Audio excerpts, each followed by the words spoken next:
Hi, good morning, and welcome back to Create, Share, Inspire podcast. This is episode 668, and we are here live in Southwest Florida. I'm Kristin Omdahl, and we are here in my beautiful tropical backyard. If you are joining me live, please say hello. If you end up watching the recorded version of the podcast, please also feel welcome to say hello. If you have questions, let me know. If you, what else?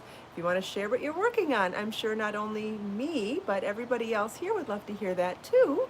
Hi, Grace. Good morning. Hi, Edna. Hi, Olivia. Hi, Lisa. Naomi. Happy Tuesday. Hi, Pamela and Judy. Christine. Good morning, everybody. Happy Tuesday. Welcome back to Create, Share, Inspire podcast. Hi, Kiranjeet. Lisa's working on the Giselle. Wonderful. Hi, Marcia. Good morning. Hi, Edna. Hi, Elizabeth. Hello, Kat from rainy London. It's not raining here today. It looks beautiful outside. I wish I could go sit outside all day, but I have to work, so that's okay. I'll find time to do something outdoors at some point, hopefully. Hi, Sharon. Good morning. Hi, Carrie and Sabrina and Rinny. Good morning, everybody. Hi, Barbara. Hi, Kathy. Hi, Marcia. Good morning. Elizabeth is working on the Giselle top too. Wonderful. Hi, Lottie. Good morning. I'm working on a little baby blanket that I started, I guess, when did I start this? Last week, maybe? Hi, Trina. Good morning. I'm still working on that baby blanket that I started last week. Kind of vacillating between making it a preemie size or a baby blanket size. If I make it preemie, I can make it smaller, and baby, I would make it bigger. So I haven't decided yet. And if you're interested in the colorway, this is Be So Baby yarn in color Birthday Cake, which has turquoise and pink and yellow. It's very pretty, very bright and cheerful. I really think it's lovely and so soft. Look at that gorgeous drape as I'm making this. So I'm making this baby blanket in Be So Baby yarn with size H8 or 5mm crochet hook, if you wanted that reference as well. But I can't really read the comments and crochet it because it's the kind of stitch pattern where I've really got to look where I'm putting my stitches, and it has some shaping in the corners, so it does need a little bit of concentration at the point that I'm at right now. Oh, thank you, Judy, for sharing the link to Be So Baby yarn. For those interested, I'm also wearing a crochet top today. Hi, Joe. I'm wearing the Fernanda top, which, if you recall, this is a crochet pattern that has two options in the pattern. So for the $1.99 download, you get, I think, 5 sizes for making this top, and also 5 sizes for making it a poncho as well. So you get the written instructions for all those sizes and both of the garments, and detailed schematics and charts for all of the different components. And I will stand up so you can see it. Judy's sharing a live link in the chat right now, but I've also added the link to this pattern in, oh, what did we do here? Oh, this came undone. So this came undone. Let me tie that back up. I thought this got awfully loose this morning. Let's see what I did wrong. This is so hard to do when you don't have a mirror or a, should probably take it off to fix this, but anyway, we're busy now. So as you can see, these tie. So it's a really cool construction where you could really adjust this any way you like. You could make it as tight or as loose as you want. You could actually lace this all the way down to the bottom. You could also not do the laces. You could actually tie it. It's a side-to-side construction, and again, that's the Fernanda top. It has all of those features in the pattern that I mentioned, and there is a video series for it as well. Oh, Judy's posting links for the tank tops too. Yeah, these are those great simple tank tops that I talk about all the time, where we have patterns for crocheting on fabric to decorate them and make them super cute, but they're also wonderful for wearing under crochet tops as well. Yes, this is in Be So Sporty yarn, and you can get all that information at the links in the video description, and you can also get it in the fixed comments, and Judy sharing live links here as well. Thanks, Carmen. I think green and white look so cute together.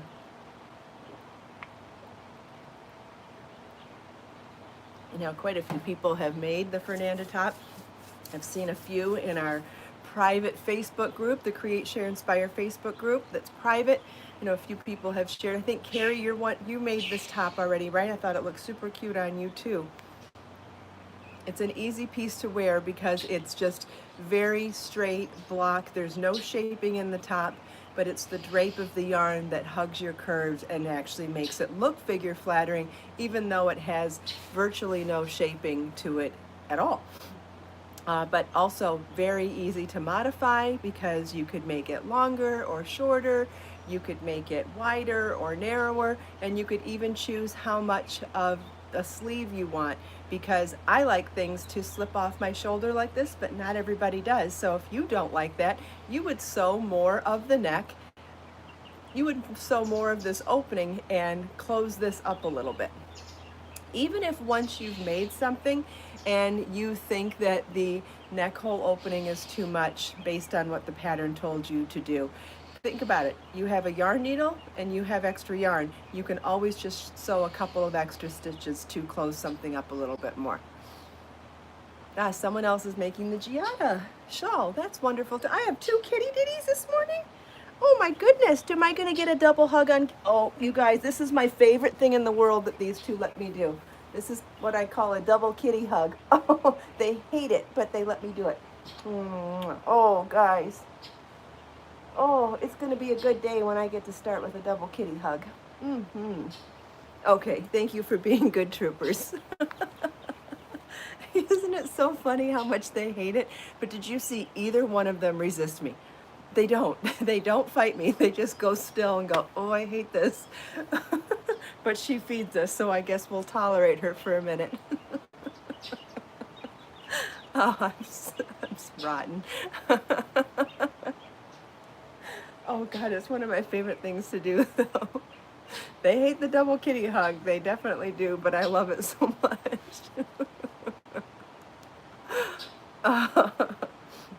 Okay, so we talked about what I'm wearing and what I was working on first thing, but I have something to share with you today that is kind of an unboxing, I guess. I ordered the fabric sample kit from Spoonflower so that I could get an actual sample of all those amazing fabrics that they make. Remember how we talked about that I use Spoonflower for my fabric collections, but it's not just cotton like when I designed for that quilting fabric company before. Spoonflower is something that's really exceptional and different.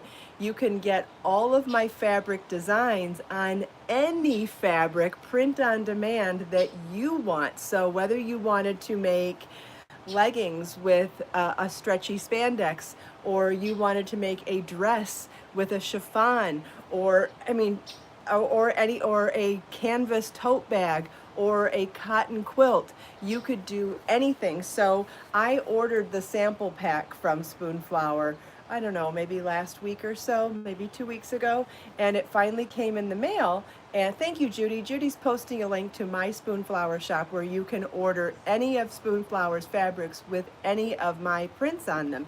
And what you can also order on their website to get started is to get a sampler pack of their fabric. So this is what I ordered so that I could see what all of the fabrics look like. And I was really curious to see what Belgian linen looked like, because this is really expensive stuff.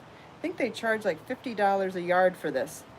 It's nice. It's kind of like, it feels kind of like a canvas. I guess it would be good for upholstery or tote bags or something like that. I'm not sure. It says it's upholstery, bags, curtains, and home deck. Yeah, it's definitely lovely. But anyway, so here are all of the, wait do you see this? Look at how many different fabrics they have. Isn't that amazing? This is the one I was kind of excited to see. This is called Minky, and it's has a little more pile to it than the fleece. Let's see, I think it's thinner too. Yeah, so here's the fleece. Oh, I just dropped it on my, I wanted to see this for like doing pajama pants or a robe or something. I'm a big fan of robes. Like anytime I don't want to wear clothes anymore for the day, or I'm getting out of the shower or whatever, I love robes. I love robes more than pajamas, more than loungewear. But I was really curious to see what this minky fabric was like, because it's kind of like fleece, but look at how much thinner it is. So this is their fleece, which would be great for pajama pants, right? But here is the minky one, which has a little more, slightly more fluff to it than the fleece, but it's thinner, which means it will drape better. And that's another thing that I really like about robes and loungewear, is I don't want to feel bulky just because I'm wearing something comfortable. So I think minky's on my short list of things to order. All right, let's grab the rest here, just so I can give you. Okay, this is cotton canvas. This is another one I was really curious to see, because I thought this would be really awesome for doing tote bags. And as I want to show here, they show you with color on the one side, but what was interesting to me is I wanted to see what the texture looked like. It is great to see how it looks printed, but also great to see what the texture is on all of these. So this is cotton canvas. I'm interested in this one as well for making tote bags, and as you know, I already have lots of patterns for making bags and stuff, drawstring tote bags, or drawstring project bags and tote bags. Oh, this was another one I was interested in seeing. This is their satin, which would be beautiful for making a garment of some kind. Oh, and then they have oh, the velvet is so soft. Here's the back of it, which the back is definitely a backside and the front. But can you see the sheen on that velvet? I mean, it's matte, it's not shiny, but oh, it is so soft. Okay, Performance PK is definitely stretch. And it's a moisture-wicking athletic fabric with a soil-resistant finish. Okay, it says it's good for dresses and skirts, headbands, activewear, and science posters. Not sure about that. I think that'd be awesome for leggings, for sure. Yeah, even a dress, I suppose, but leggings would be awesome in this fabric. So you could order any of my fabrics in that and then make leggings when you got it. This is modern jersey. They say this is good for tights, lightweight blankets, and baby clothes. That would be interesting to make any sort, to buy the fabric for the intention of a blanket. Do it two-sided so it's, Sharon, it was just that one fabric that's $50 a yard. The rest of them are much less than that. I agree that that was very high, and that's why I was curious to see what Belgian linen is. But many of these are under $20 a yard. So that's modern jersey. This is cotton spandex jersey. It says for adult and children's apparel, loungewear, headbands, and scarves. Yeah, I mentioned that for just the first one. The rest of them are not nearly as expensive. Yeah, that's considered a very fancy linen. Anyway, that wasn't the focus of what I'm talking about this morning though. Organic cotton knit ultra. So this is organic cotton knit. And then there's sport lycra, which I feel like you could probably do bathing suits and athletic and leggings and athletic wear. Yeah, that's really nice too for leggings. Peel and stick removable woven. Oh, for drawer and shelf liners and accent walls and wall decals. That's cool too. Yeah, the organic cotton was really nice. Oh, here's another wallpaper. And here's a wallpaper that has some texture to it too. It's probably easier to clean. This is perennial sateen gray, sateen grand. Oh, this is for making sheets, duvet covers, comforters, and quilt backs. That's really cool too. Ooh, that's nice. And it's 100% cotton still. And here's another one for tablecloths and draperies and, ooh, napkins. It's 100% cotton, long leaf sateen grand. So what I was gonna say is that buying some of these fabrics with the intention of doing home decor, remember we could still do crochet on fabric on all of these too. So I've got videos and patterns for crocheting the edging on napkins, and I've also done done videos on doing it on curtains. In fact, the curtains in my own bedroom are curtains that have crochet on edging lace on them. So something like this that's designed for curtains, I would definitely consider, if you were interested in making your own curtains with one of these fabrics, to watch my video on how to do crochet edging on curtains. Petal Signature Cotton. This one's for quilting, craft projects, costumes, toys, and accessories. This is 100% combed cotton. This is the fabric that they printed my sample prints on. I like it a lot. Very nice for quilting. Then this is Cotton Poplin Ultra. This is also 100% cotton, and another option for quilting, shirts and skirts, and home decor. This is one I was really excited to see. This is chiffon. It's 100% polyester chiffon. It's good for scarves, sheer curtains, special occasion decor, and apparel. I love chiffon. You know those chiffon scarves that we love from Redbubble? Well, this is where you could make your own shape or size, or make beach cover-ups with crochet on edging, or make, oh gosh, I don't know, a really nice lighter weight poncho with crochet on edging. I'm really excited about the chiffon. I really love it. It's definitely a little bit sheer. You can see the greenery behind me, right? Isn't that nice? Oh, I was excited to see this one too. Okay, this is called Organic Sweet Pea Gauze, and it's 100% organic cotton, and it's for making swaddle blankets, burp cloths, bibs, and reusable bags. Hello, all great items for crochet on edging, right? And so I wanted you to see how sheer this is. I also think this would be awesome for beach cover-ups and ponchos and ruanas and scarves. So imagine doing like a big rectangular scarf with one of these and doing crochet on edging around it.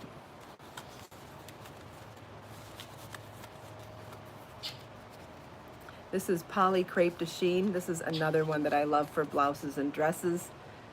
You could also do scarves, semi-sheer curtains, and lingerie in this fabric. This is, I don't know how to say this word, faille, F-A-I-L-L-E, silky faille. It's 100% polyester for dresses, scarves, blouses, drapes, and pillows.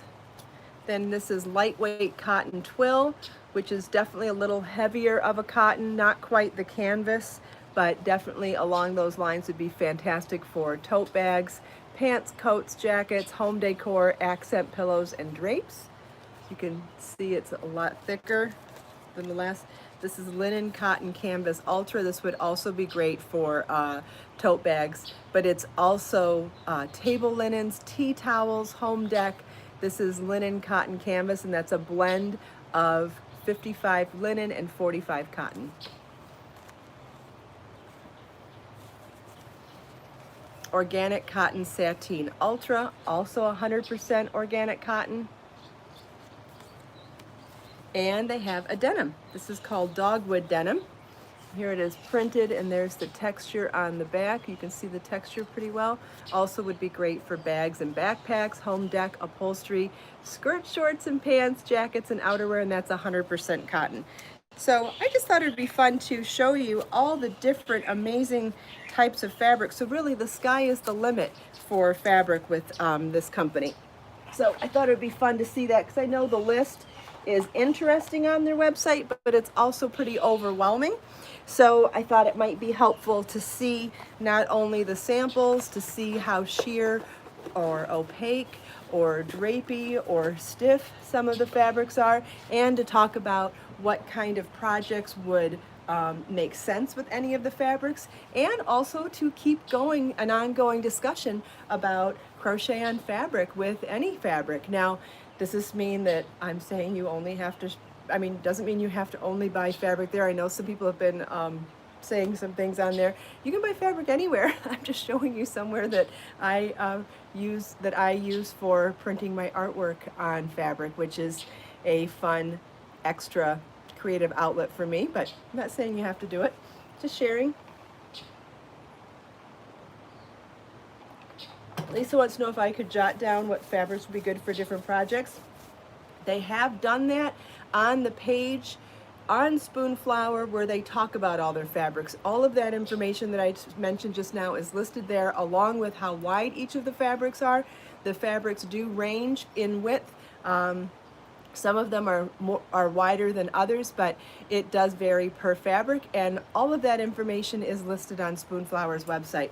I have listed some of it on my website, but yes, I could certainly do another blog post explaining more of it, for sure.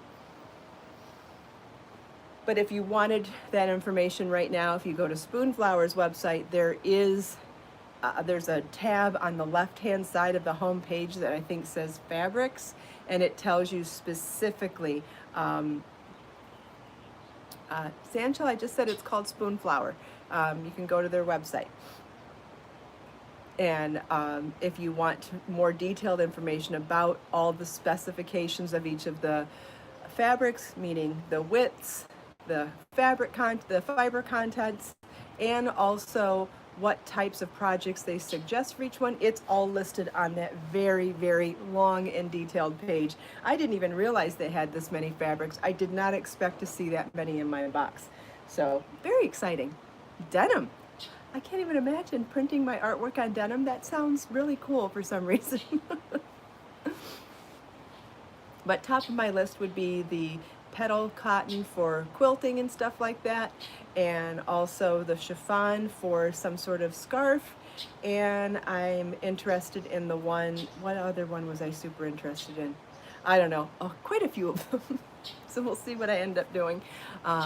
In the meantime, I'm going to work on some bandana sewing projects next, since that's been on my to-do pile, and also making that really beautiful reversible picnic blanket with 2 outdoor tablecloths. So definitely going to get those done first and pop those onto my blog for some new quick gift ideas. Ah, Dave, you're wearing the same color shirt as me today. That's cool. Great minds think alike.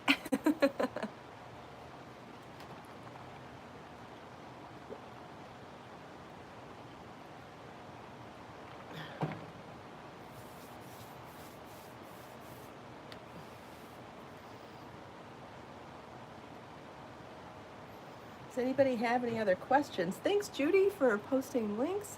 Did I make the dress? You mean the top I'm wearing? Yes, I did make this top, and there's a link in the video description and in the comments where you can find the crochet pattern to make it yourself.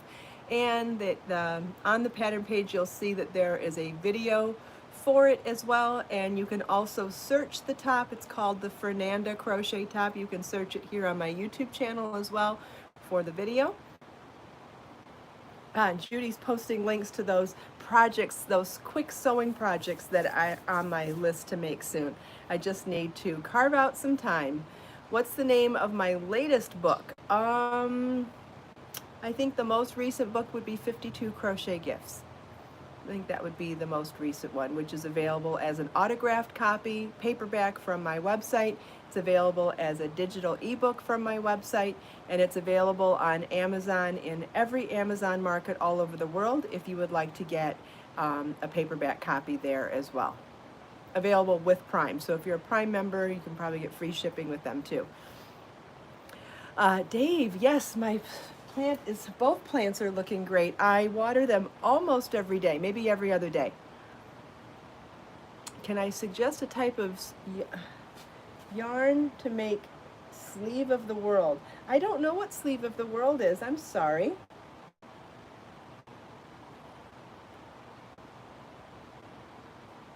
Well, in the heat that we have here, I probably should be watering them once a day, and I don't always remember to water once a day, but I think I'm pretty close to watering every other day, or 2 out of 3 days. I know that I think with the heat that we're getting right now, we should have, I should be feeding them daily. but I'm not great about it. I meant sleeve of top. I'm not sure I understand what you're asking, Sonia. If you're asking what kind of yarn to make this top, this one I made with Be So Sporty yarn, and Judy just posted a live link to that yarn in the live chat, and if you go to the pattern page, the type of yarn that I used is linked there too.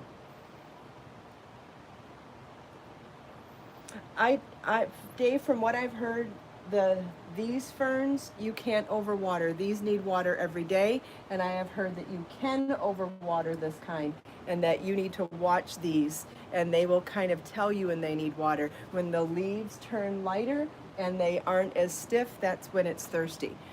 So this one I should be watering every day and don't always, and this one I water maybe once or twice a week, depending on what it looks like. That's what I was told, and so far that seems to be working. Does anybody have any other questions? Oh, good. That's what Sonia was asking for. Great. Yeah, you can definitely overwater that one, so be careful. This one you can't overwater. That's what I've heard. Elizabeth, would I ever consider a mohair type of yarn? Yeah, I would consider it. I'm very specific about my intention with the different yarns that I add to my yarn line. Really am conscious of lots of different variables, and try to keep most things allergy friendly. I try to keep most things environmentally friendly. I try to keep most things year round. But it doesn't mean that there aren't, for year-round wearing, but it doesn't mean that there aren't special applications of things. So I'm open-minded to always looking at new things, but that is something that hasn't made sense for me to add to the yarn line as of yet. Doesn't mean it wouldn't make sense down the road, it just hasn't made sense to me so far.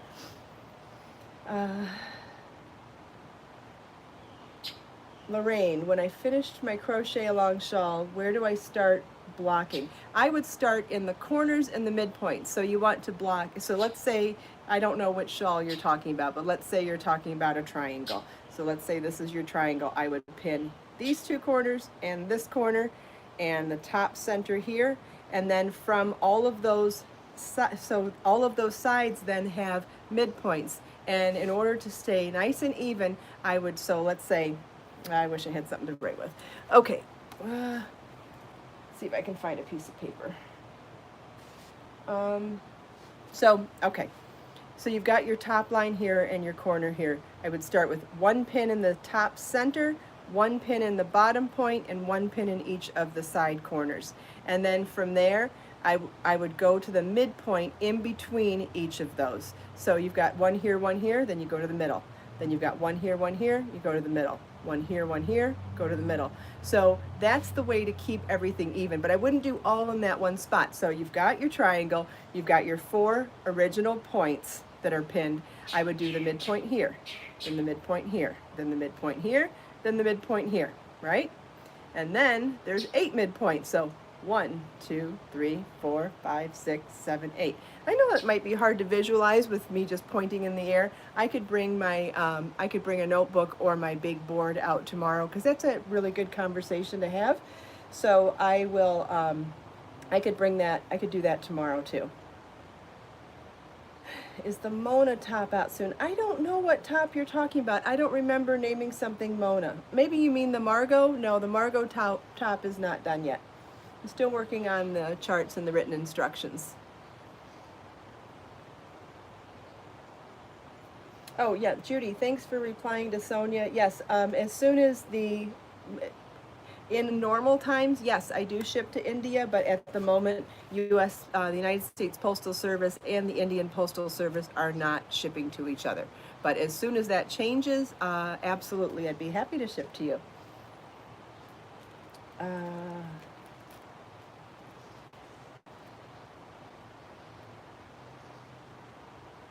Probably missed other questions, but I don't see any right now. Yeah, I'll do it. I'll try to do it tomorrow if I remember. All I need is a piece of paper and to write on. It's really all I need. And then it'll be much more clear. I don't know, Rashani. You'd have to look. There is a spot to look on the United States Postal Service website. On their website, they say which countries they're not allowed to ship to because of COVID. There is a page on their website, but I don't have it. I don't have it on me while I'm doing the podcast. Sorry. You could always email Judy after the show if you have any questions. judi@kristinomdahl.com, and she'd be more than happy to let you know. Because I have shipped to UAE before. Pamela, no, I do not consider using other shipping methods at this time. I use United States Postal Service to keep prices as low as possible. For the weight of the packages that I ship, that is the cheapest option. If I switch to UPS or FedEx at the average weight of my packages, the prices for shipping would go up. So unless I were to raise my shipping prices, I would not be interested in doing that, because I know most people are very appreciative of the fact that I keep my shipping prices so low. So that's why. I have been shipping the nail files already, Dave. Yes, they are in stock and shipping. Could you do a V-neck with the starting ovals? You could do any type of a neck with starting ovals, absolutely. A fluff ribbing. I have no idea what that means. Fixing flattened stitches when it was blocked, like ribbing. That's depends on how they were damaged when they were flattened. So if you steamed something, you could have possibly, what they say, killed the fiber, and that depends on what fiber you used to. If you used an acrylic yarn and you used a steam iron, you possibly melted the stitches and permanently damaged them. If you knit or crocheted extra loose, and water may have relaxed the fabric so much that you would have lost the texture of your stitches. That's possible too.